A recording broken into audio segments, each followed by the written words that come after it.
Kacing kiu biang kelap kubet hai kat tu kan ni teli ke jela jo kari India kelap long yo menteri nang badu kari undan ramudi pam tha ek suka mkhali yaru bakade pikir pingor ya karung kami jong kibri bana bar syak ni ke jela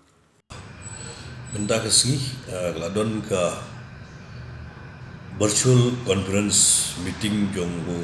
Honorable Prime Minister baru ki Honorable Chief Minister jong State of India ni.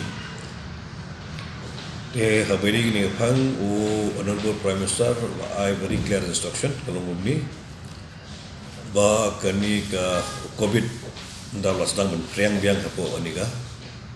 pogri India. Telado dum maka mashpo kad arli state ki balas dang ban kiu ni COVID hagi state befer ditambangi mentangi ong bagi dan sanli state ki bala kiu ha ka Kerala dan tak ke Karnataka ke West Bengal dan tak ke Madhya Pradesh ke Maharashtra memilih ketika Maharashtra di kini ki state ya kitu ki nong song jong tu state dan ki kwan shani sepo ka Meghalaya ke jongi kini ban follow ya kini protokol ke bala penbait agar review meeting ke bala khat do chief minister mantan ba kide bendai through bendai ek test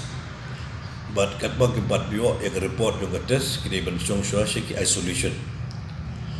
ondala you bala de yo ek test la ki long negative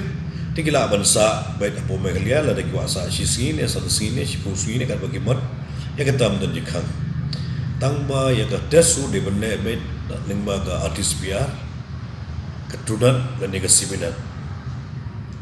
ti ya ka dor jom kini ki tesu apner menda ya ka RAT la penher na ka sanspa sa aspa sanpo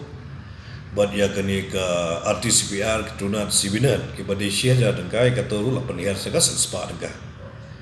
ti menda la long bet hable bet ya kini ki tes ya kini ki state ki bala kiu ni COVID-19